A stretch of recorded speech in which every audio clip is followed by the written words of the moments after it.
Welcome back to another episode of the Profitable Home Services Podcast.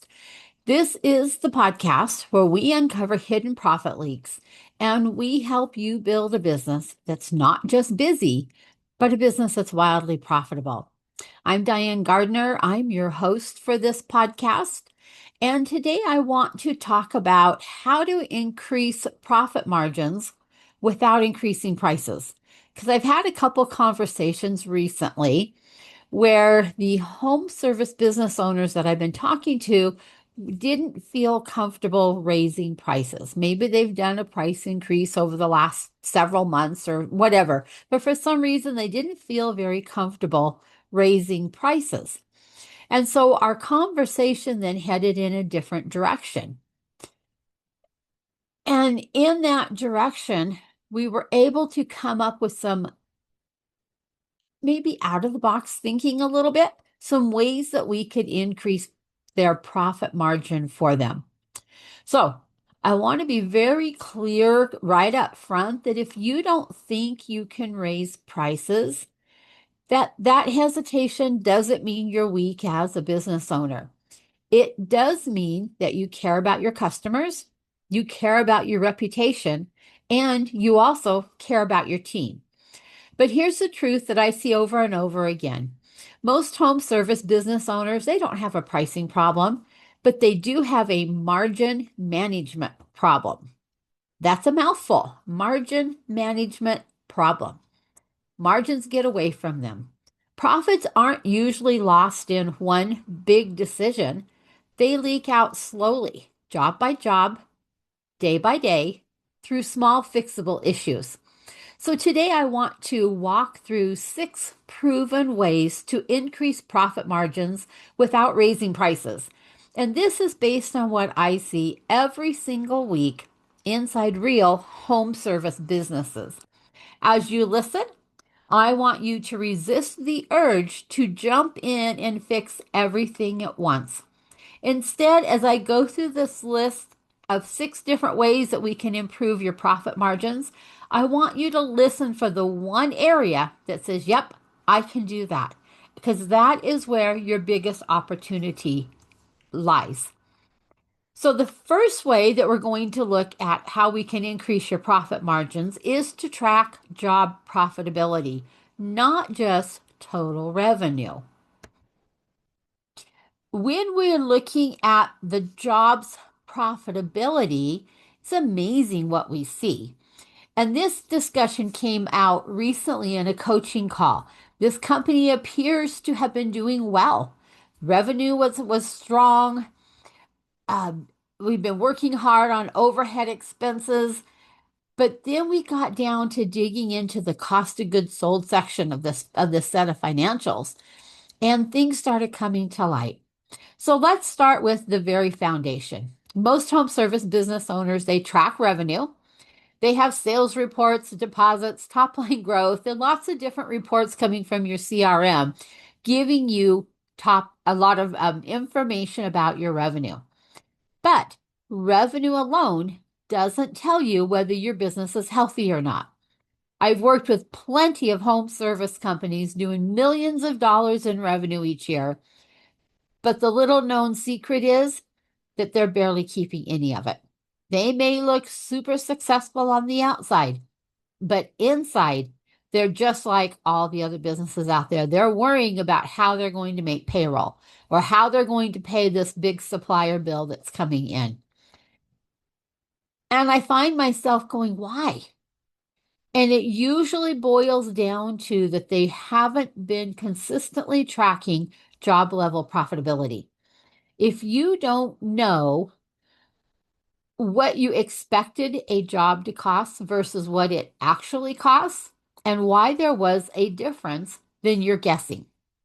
And when you're guessing, you tend to use the same numbers over and over to cost out your jobs. Another conversation I had this week, the home service business owner said, well, I just use an average. Well, sometimes an average isn't good enough. We need to know actual numbers. We need to know how many hours went into that job. which means we need to be tracking time for every job. We need to know when a job falls apart and why. We need to know when the parts aren't correct or the wrong parts were ordered or whatever it might end up being. We need to know that stuff because margins usually disappear in lots of small ways. One of the ways is that a technician spends an extra hour on the job. Now, that might be because they may not have been trained completely, or there was an unclear expectation of what the job was supposed to entail. It might be something as harmless as a customer asks for a small extra to be added to the job because you're here. Hey, while you're here, could you do? And because your guys are trained to give good customer service, they say yes. And they don't charge anything extra for it. That's great customer service after all. It might disappear because materials weren't estimated accurately. We may not have had enough of one something in a job, or may not have had enough of the right thing. Another way that margins disappear is that a part was forgotten, which costs you a second trip to the parts house. Or a van or a truck was not stocked properly, requiring a trip to the parts house. And we all know what happens on those trips to the parts house. A lot of them serve things like ice cream, popcorn, coffee, donuts, whatever they have. Your guys are looking for an excuse they can run to the parts house and stand around and visit with their buddies. That's an expensive trip for you. Or margins could disappear because a job was underpriced due to its complexity, not realizing what you were getting into when you priced out the job. So if you look at this list, none of these feel dramatic on their own, but you multiply them across dozens or hundreds of jobs in a year, and profit quietly disappears. But here's something that's very important. This whole exercise today is not about blaming your technicians. It's not about blaming your office staff. It's not about blaming your customer service reps or your salespeople. This is about visibility, about you knowing and understanding your numbers. When you track estimated versus actual labor and materials, you will see that patterns will begin to emerge, and patterns will tell you exactly where to focus. So before we head into the 6 different ways that we can increase your profit margins, I have a question for you. The question is, what types of jobs consistently underperform and why? Do you know? And let's just leave a little pause there. What types of jobs consistently underperform and why? Give that some thought for a minute. So I'm going to give you an action step that says pull your last 10 completed jobs. Don't overcomplicate it. Just ask yourself, where did we go over, whether it's in labor or whether it's in parts or materials? Where did we go over? Where did we underestimate? And what surprised us? Get feedback from your team. They're the ones that are actually out there doing this work. Get their feedback. Let them tell you what really happened on the job. And this is the beginning of where margin improvement begins. Okay, number 2 on our list of increasing your profit margins is to reduce callbacks and rework. Now, none of us like callbacks or rework because it's expensive. So let's talk about this one a little bit. Callbacks are sneaky. They show up when you least expect them to. Now, for those of you that are familiar with my little green guy called Sneaky Leaky, this is an area that he excels in. He loves to quietly sneak in there and cause something to go wrong so that your team has to go back and fix it. That's an expensive profit leak, but one that can be fixed. So callbacks rarely show up in any type of financial report. They're quiet out there, but they drain margin faster than almost anything else in your company.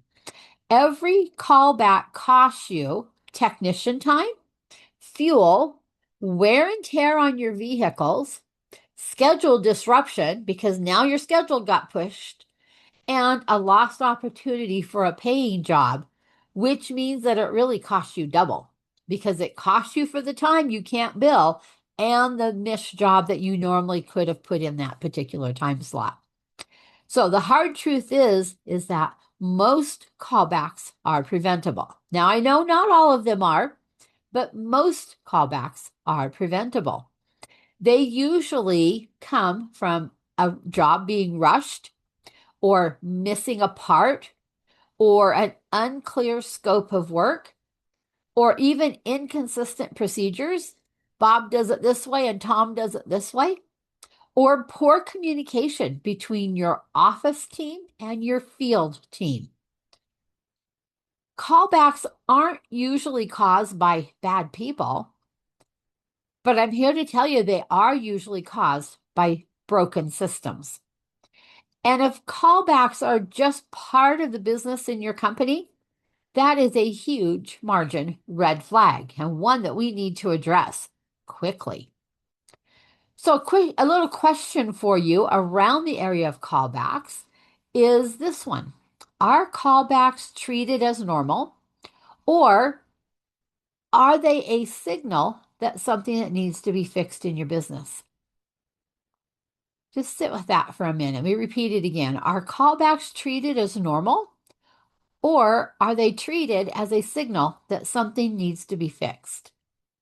Here's your action step for this one. Track your callbacks separately for the next 30 days. For each one, ask these questions. What went wrong before the job was completed? And what process change would prevent this next time? Because if we can get the process fixed, then we can keep this from happening over and over and over in your business and start increasing those profit margins, getting you back to where you should be. So we fix the process once and you protect your margins forever going forward. Okay, moving down our list, number 3, improve labor efficiency, but without burning out your team. I don't want you just making them work more hours. Labor is almost always the largest controllable expense in a home service business, but improving labor efficiency doesn't mean that we need to push your team harder or that you need to ask them to cut corners or you actually are creating burnout with them because you are pushing them too hard or they're working more hours than they should be working, trying to keep up with it, maybe in your busy season or whatever. So efficiency is all about removing friction. So some examples of common profit margin killers would include poor scheduling that increases drive time. Are you using the scheduling app in your CRM software, or are you manually scheduling these trips? And I'm not meaning you yourself, but your team, your office team. Can we get that scheduling so we're not sending them back and forth across the area, the city, the county, whatever you're working in? Another common margin killer is a technician waiting on parts. They get to the job and the parts aren't there, for those of you that do those kinds of jobs. And they have to stand around and wait for those parts to show up. I see a lot that oftentimes with my roofers and sometimes with my electricians where they're sitting there waiting on parts. Or sometimes my electricians, my plumbers, my roofers get stuck waiting on another contractor or even the general contractor holding things up. And they show up with the team, but they can't start work immediately because somebody's in the way. Another common profit margin killer is incomplete trucks. Now, how many of you have an inventory checklist for your truck or your van? And that inventory is restocked at the end of every day So when the guys head out the next morning, they're ready. They've got what they need on hand. Another example is field staff doing office tasks because maybe you don't have a strong admin team in your business. Well, that's a profit killer because they're not able to bill the number of hours they need to be billing.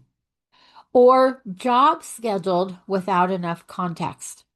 The job is sold by a sales team of some sort, and the technicians are sent out to work on it, and there may not be good communication between your techs and your salespeople. So every minute that a technician spends driving, waiting, or searching is a minute that you're paying for, but not earning from. And over time, that can really kill margin. So here's the question for this section. How many billable hours does each technician actually produce in a day? And that's a really important question. Are you tracking that time so that you can answer this question? How many billable hours does each technician actually produce in a day? Not necessarily how many hours are they working in a day, but how many hours do they produce each day? Many owners are shocked when they do this math. Oftentimes the number is around 60 to 70%, but the owner's paying for 100% of that time. Yikes! That gets very expensive. So our action step for this one is to track a couple of your technicians for a week, ride along with them and watch how their day goes. Take good notes on what you see. Maybe you see missing parts or routing challenges or getting stuck in traffic. Could be a lot of things that you see. And a lot of what you will see can be fixed with better processes or systems in your business. But talk to your techs, talk to your service people, really listen to what they have to say. They are your frontline people, and they're a wealth of information. And if you're willing to listen, I'm sure you will learn some things that maybe you're not aware of. So look at their paid hours, look at their billable hours, and look at the non-productive time. And then ask, what is one change that would create the biggest improvement? And then let's do that one change. Maybe it's a small scheduling change or a small preparation change. Oftentimes they unlock massive margin gains. So be thinking about that. Be aware of that as you're going through this week. Okay, moving on to number 4, clean up your purchasing and your inventory. As I'm working with home service business owners, I see material costs are another quiet margin leak. I regularly see home service businesses losing money through emergency purchases of a part due to lack of planning. And sometimes the cost of this emergency run to the parts house is quite a bit higher than what you would have paid had you been able to order it up front. I also see overstocked inventory that ties up cash. This can really affect your cash flow in your business. And sometimes I see that the team's not even aware that the inventory is available on your shelf. So they go to the parts house to pick up what they need. Now, sometimes that's a symptom of just an unorganized inventory area in your business. Things aren't labeled and put in a logical order or sequence so they can go grab what they need. I also see that there's a real lack of vendor price reviews. I don't see the prices being watched as closely as they should be. Oftentimes there's price increases and you're not aware of it, or you find out about it a month or two later. Meanwhile, you've bid a few jobs or you've costed out a few jobs at the price that you thought it was. Now, some of this can be handled through your CRM softwares if you're using it and keeping those price books up to date and keeping them current.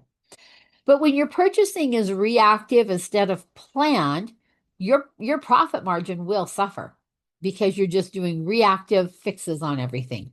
So even small price differences on frequently used materials will add up over time. And if you multiply that over the course of a year, That could be thousands of dollars. And excess inventory doesn't just cost money, it steals your cash flow. I remember a couple of years ago working with a painting company. And as we dug into this area of their business, they discovered they had about $15,000 of extra paint on hand from the last few jobs they had worked on. And fortunately for them, they were able to return it to the vendor and they got a credit that they applied to their next bill. That freed up $15,000 worth of cash in their business, all because they hadn't been paying attention. They were busy, they were just out doing the day to day stuff. So, your question for this section is: are your purchasing decisions proactive or are they last minute? Who's in charge of this area of your business? And have you given them permission to take ownership of it? So, your action step for this profit leak is to review your 10 most used materials. Ask yourself, are we consistently buying at the best price? Are our quantities planned or are we just guessing? Is inventory helping your jobs move faster or is it actually slowing you down? Better purchasing discipline protects margins without touching your prices. Okay, number 5, tighten up those overhead expenses. I see all the time that overhead creep happens quietly. There's no fanfare about it. It just sneaks in, another area that sneaky leaky just loves to get involved in. We want to look at things like subscriptions and software and equipment and various services that you're paying for. Each item made sense at the time that you purchased it, but over time, they really add up. The issue isn't just the cost, it's the value. If you're not using them, then they're not doing anything for you. Oftentimes we look at, are we purchasing something just in time or just in case? Just in case means we are buying it because we might need it down the road. Just in time says we're buying it because we need it now or very soon from now. So every expense that we spend money on should clearly do at least one of these 3 things. It should, number 1, help you make money. Number 2, it should save some meaningful time. Or number 3, it should improve customer experience. And if it doesn't do those 3 things, then it's really eroding your profit margin. And here's something important. Cutting your overhead, it's not about being cheap, but it is about being intentional. So here's your question for this section. If this particular expense were to disappear tomorrow, would your business actually feel it? If this particular expense disappeared tomorrow, would your business actually feel it? And then think of it in the points of, is this a want or a need for your business?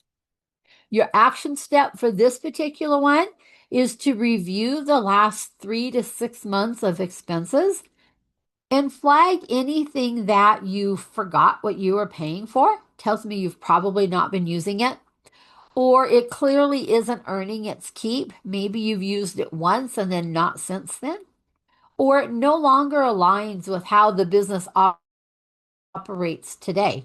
A lot of times we find that with softwares. We purchase a software and then we end up doing something slightly different. We get a different software.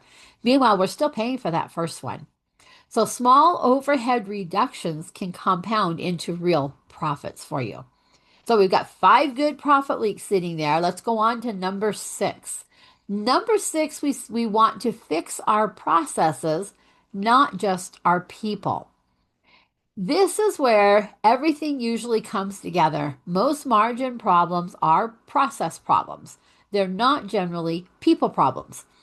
Even great employees struggle to do their best when your system is broken.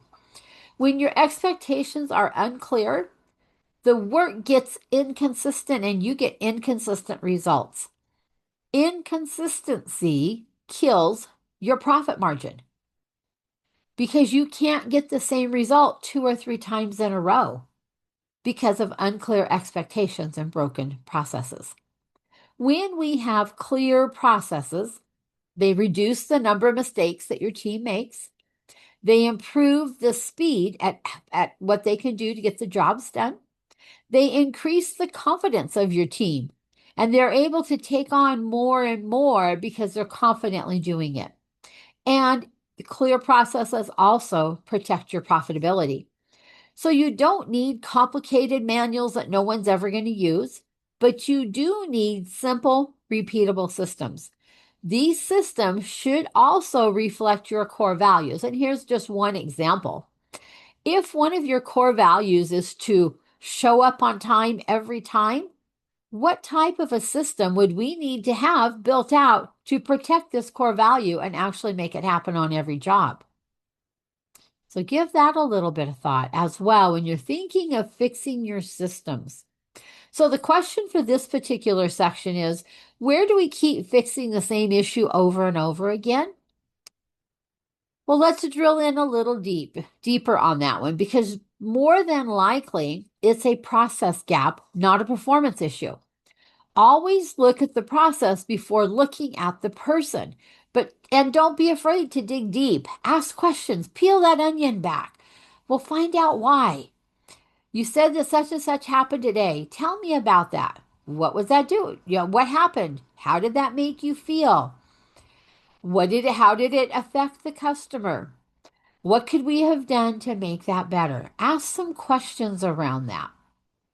So your action step for this section is to identify one recurring problem and then document what should happen, what has been happening, and what needs to be changed.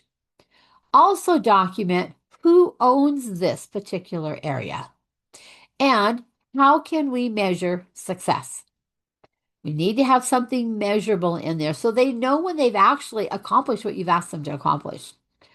One fixed process can permanently eliminate a profit leak.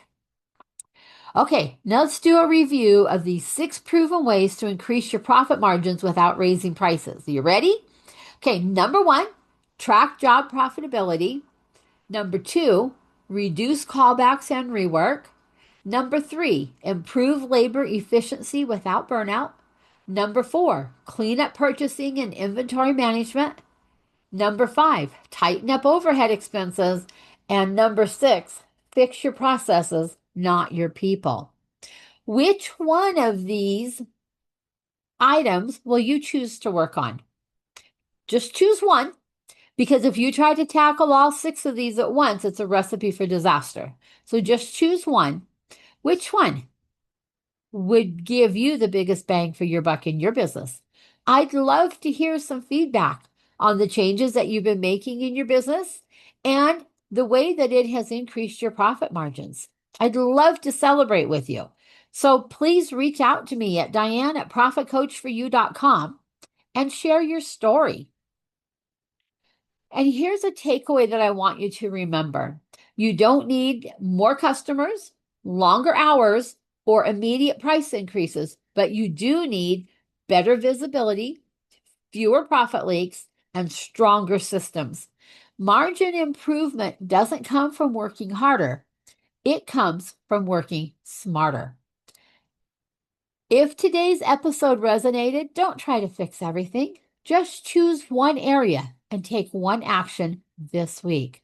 That's how sustainable profit is built. Thanks for listening to this episode of the Profitable Home Services Podcast. Remember, I'm your host, Diane Gardner. Reach out to me and share your results. I'd love to hear from you. Who knows? Maybe I'll feature your story on a future episode. We're always looking for success stories. You can reach me at Diane@profitcoachforyou.com. I'd love to talk with you. I'd love to hear your story. I'd love to see your results on how one of these 6 items improved your profit margins in your business. As remember, it's not about the top line revenue. It's about how much that money you're able to keep in the way of profits and cash flow in your business. So if you have found value in this episode, would you please like and share and subscribe? This is how we build out our listeners. And we want more and more owners and technicians and service guys in the home services industry to have access to this particular podcast. So have a great week. Give your team a high five. Let them know that you are in it with them and that together we can increase those profit margins. All right, we're going to say goodbye for now. We'll catch you on the next episode.